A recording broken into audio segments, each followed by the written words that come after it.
Hello and welcome back to another episode of Angel Insights brought to you by SyndicateRoom. This is a show that delves inside the world of early stage investing to reveal the tips, tactics and strategies of some of the best early stage investors. And I'm thrilled to welcome Jon Lerner to the show today. Now, Jon is a Managing Director at Smedvig Capital, where he actively looks for the best tech-enabled businesses in the UK, and he currently sits on the board of Mediamorph and Captify. And prior to Smedvig, Jon was a senior consultant at Bain in London and Toronto. And do not forget, if you love the show today with Jon, then you can head over to syndicateroom.com and see all the previous episodes as well as accompanying Angel articles and resources. But for now, I'm delighted to hand over to Jon Lerner, Managing Director at Smedvig Capital. Jonathan, welcome to the show. It's an absolute pleasure to have you on. Thank you so much for joining me today. Thanks, Harry. It's a pleasure to be here. Now, I'd love to start off today by hearing a little about you and how you made your way into the world of VC and early stage investing. Yeah, well, it's an interesting journey like everyone's. I studied as an engineer, actually, and decided not to become an engineer by trade, joined a management consultancy, so spent 5 odd years at Bain and Company advising very large companies on how to do what they did better. And I had a craving to be an entrepreneur. I had a few different ideas which I played around with, but I never quite had... or depending on who you talk to, I never quite had the guts or never quite had the right idea. That's a debate that can go on for a long time.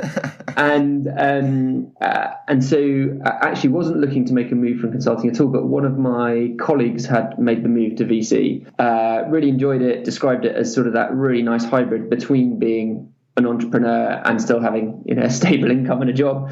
And so when an opportunity came up at Smedvig, I jumped at it. And I'd love to hear, we've seen obviously a huge amount of management consultants go into the VC industry. Why do you think the skills are so applicable and transferable? And do you think we'll continue to see this with the rise of operational VCs? Yeah, absolutely. I think, if anything, it's always surprised me how the investment industry overall on the private equity side had been so dominated by bankers and other financial people rather than by management consultants. And I think that's changing quite dramatically now. I think certainly at the VC end, where what you're trying to do is both understand a business's marketplace and how the business fits within its marketplace, how that might evolve in the future, and how you can best help that business to grow fast and overcome all the challenges that entails. It's just a great toolkit you're given as a management consultant to help you think through all those questions, added to all the interpersonal elements that consulting teach you about how to affect change rather than just what is the right answer. I'd love to hear about when you made the move into investing with Smedvig from management consultancy. What did the investment strategy and outlook look like for you then? And how have you seen it develop over the time of kind of pattern recognition and just seeing the data sets of companies? I think it's changed quite dramatically. I think I can obviously talk from a personal and from a Smedvig perspective, but I think it's true overall, actually. We were much more generalist, so we would pick up opportunities across a quite wide range of different sectors, and therefore it was much more about do absolutely everything from first principles, which is a very consulting approach because you're used to being chucked into new industries you know nothing about, getting up to speed with them quickly and learning what's going on. And I think pattern recognition is exactly what happens. Over time, you realize that you can make better investments by sticking to business models that you've seen before. So we're always looking at new industries because every business we see is operating in a different industry. But we're starting to double down more and more on business models that we understand and have seen before. What are your favorite business models then? As you said, we've seen a rise of a varying amount of business models. Like my favorite at the moment is direct to consumer.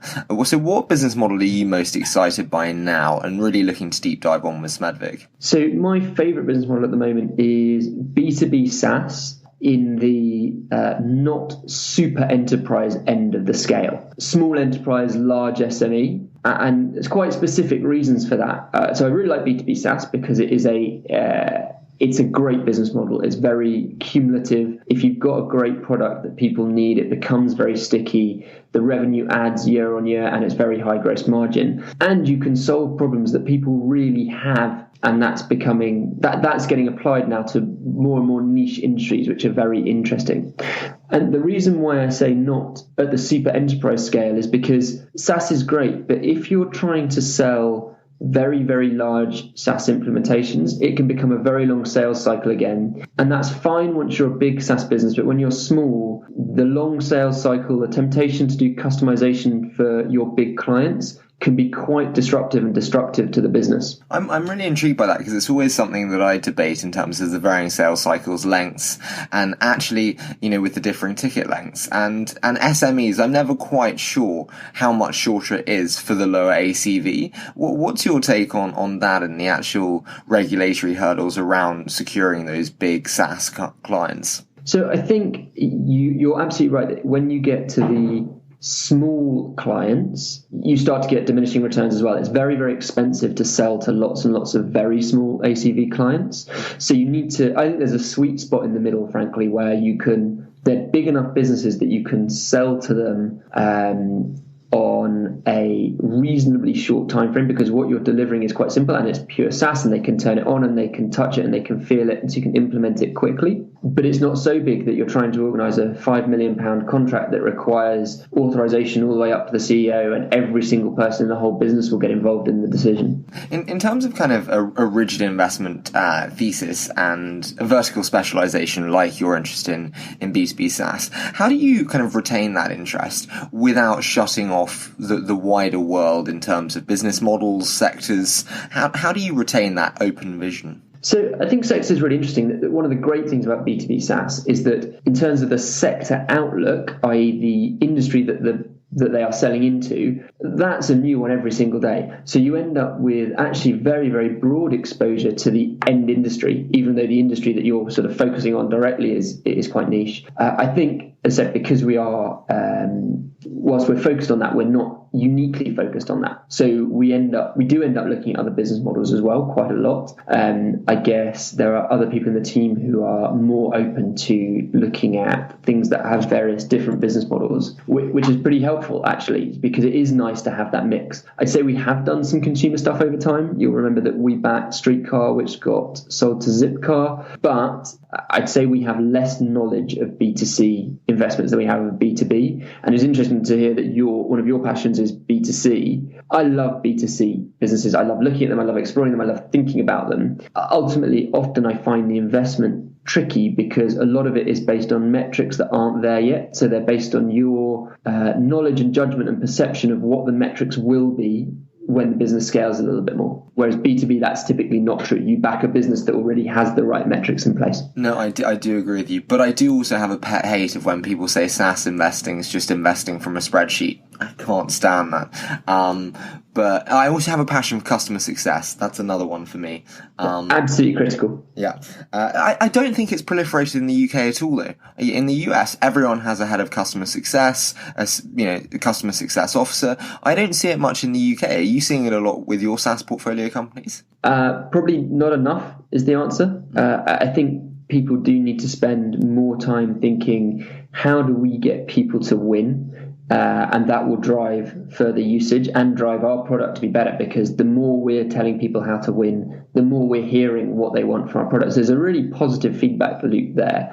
I think customer success is one of the sort of the dark secrets of SaaS, isn't it? Because the reality is you do need it, and the reality is once you start to build it in, your very high 90+% gross margin isn't really 90+% gross margin. And so I think that's what people are scared about. Do you break the business model by doing it? And I think the answer is you don't, but you have to be very careful about how you do that. Mm-hmm. And customer support is not the same as customer success. That's what I think that people in the UK don't always get. There's something very different to being reactive to customers asking you questions and genuinely, passionately caring about your customers succeeding and using your product. In terms of reactive there, as you said, I'm really intrigued. We discussed earlier about your geographical thesis, and you said you're focused on the UK and the Nordics, and you like to be close to your investments. I'm really intrigued how important you think geographical proximity is to investments. With the rise of the likes of AngelList and other investing platforms, geographical proximity is not top of everyone's list. So what are the benefits of being close to your investments for you?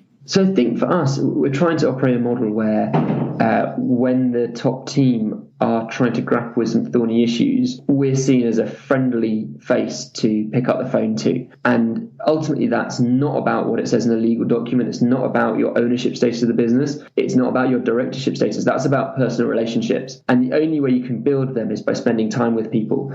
And it's fine turning up to a monthly board meeting. There's clearly it's a good time to spend with people, but it's not the same as just being able to pop in and say hello.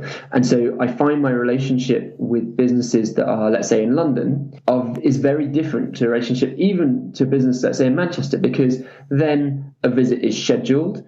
It has a structure. It has normally an agenda and a set of purposes for it. Whereas if they're in London, I can just sort of drop in and say hello, and I see all the people there on a much more regular basis. We mentioned also the Nordics there. You said obviously it's a lot easier for you to do active deal sourcing in the UK. I'm intrigued as to what active deal sourcing looks like for you, what your kind of primary sourcing strategies are, and how you look to work with the angel ecosystem to foster that incoming deal flow for you. So I think the angel ecosystem is really important. We sort of divide our incoming deal flow into a few different parts. We have the corporate finance brokers, of which there are few really operating in our space. It's not particularly a broker space. There are some, and we try and keep those relationships up. There's the angel community, especially the super angel community, which are a very, very important part of us seeing the right deals.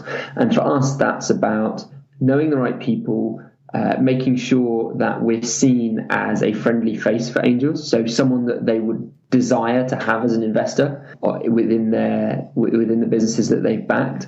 And then the earlier stage VCs are very important to us as well, which is an ecosystem that more or less didn't exist when I started at Smedvig. So that's really changed and is very helpful from our deal sourcing perspective. You said about the friendly face there. What do you think angels like to see then in the VCs they pass their deals to? How does that friendly face get generated? I think they want to know that their baby, in inverted commas, which it very much can be, that they can put a lot of money, but also time and effort and emotion into the businesses they back at an early stage. And they want to know that that's in safe hands going forward, so that these investors aren't going to play roulette with my investment because they've got lots of others. These investors do have deep pockets so that they can continue to fund it if that's the right thing to do. And they're in it for the long term with a sort of sensible outlook-aligned view on what it is that we're trying to achieve here. Now, that, frankly, our view on the world doesn't always match up with all angels. And that's life, and that's fine. But we find it resonates pretty well with a lot. What's the most common disagreement, then, one might have with the early angel ecosystem? I think, unsurprisingly, the most common disagreement is about what do the rights of the share classes look like, and what do the rights of the investor coming in. Investors have always, and it is sort of tradition, that they have a pretty strong set of protective rights and invest in preference shares of some sort or the other, whereas angels are typically investing earlier stage in ordinary shares. And then to cap all that off, you often have a discussion about valuation. How do you assess valuation in today's market? We've seen obviously massively inflated valuations. Is it something that you very much focus on, or do you take the Sheryl Sandberg approach of doesn't really matter where you sit as long as you're sitting on the rocket ship, so to speak? A little bit of both, to be honest. We've never really paid that much attention to the industry multiple for that or the industry multiple for that. We tend to look much more at where's the business today, where do we think it can get to in a reasonable case, who do we think will buy it, and for what EBITDA multiple, and I think that's critically important, and what return would that get us, and does that feel reasonable given the risk that is involved getting from A to B.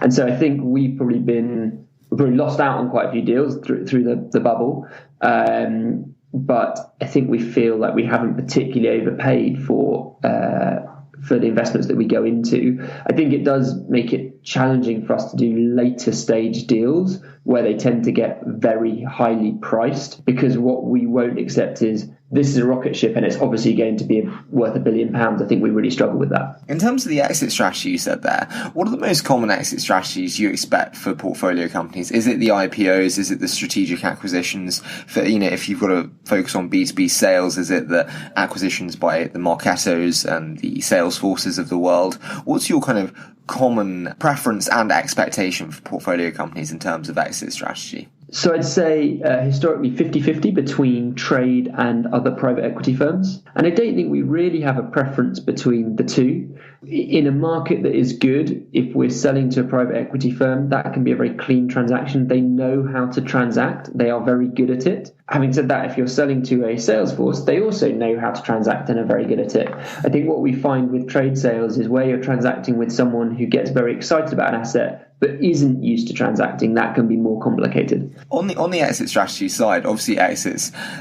considerable times we've seen them increase now more to 10 to 12 compared to the 7 to 10 that it used to be. In terms of you as an investor personally, if you found that long feedback loop challenging, and how do you try to mitigate it? Is it the follow-on funding that you assess as a certification of your success? What's it for you?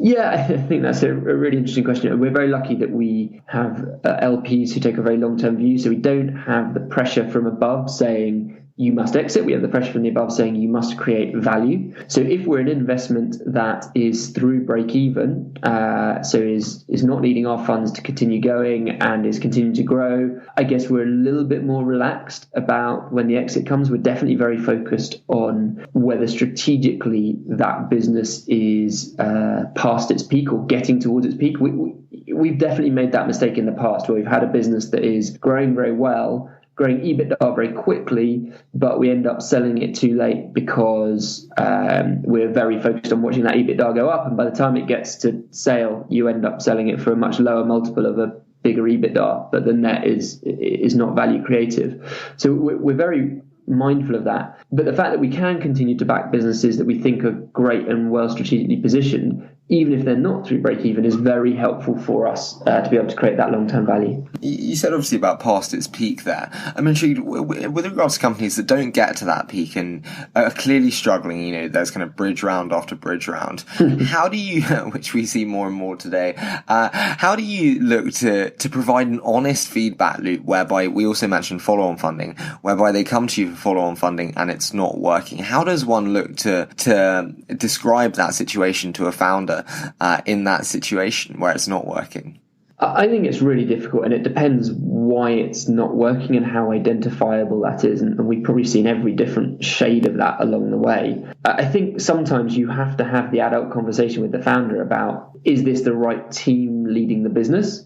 Or is this the right direction that the business is going in? And we've definitely had all those conversations. Often we find that it's not a pivot per se. I think we're backing stuff slightly later stage than you could easily pivot on a dime and start doing something completely different. But often it's a refocusing of the business onto something they're already doing, but maybe they're not putting as much energy as they should be in, and maybe they're spreading their energy too thin across multiple different places. And I'd love to dive into a quick fire round with you now. So 60 seconds and you give me immediate responses. How does that sound? Go for it. So your favorite investing resources. What are your must-reads, must-listens to? What's it for you? Obviously, 20-minute VC. Obviously. Wow, thank you so much, Jonathan. And then let's go for your learning process. You're a management consultant, now VC with Smedvig. How do you look to deep dive? Actually, it's all from my engineering background. It is all about the numbers, understanding the mechanics of the business. In terms of biggest challenge for you with your role today? Finding new deals. What would you like to see more of in the UK ecosystem? More collaboration. And then finally, let's finish on your most recent investment and why you said yes. Well, I'm hoping to sign one today or tomorrow, so I'll talk about that. I said yes because I thought the founder was fab and the business had a lot of expansion potential. Jonathan, thank you so much for joining me on the show today. It's been such a pleasure having you. Thanks for having me, Harry. And again, I'd like to give a huge hand to Jonathan for giving up his time today to appear on the show. And if you'd like to see more from the show, then you can head over to SyndicateRoom.com, where you can find our Angel Academy, where there's a whole host of resources, articles, podcast episodes. We'd love you to check it out. And as always, we so appreciate your support. Thank you so much for listening.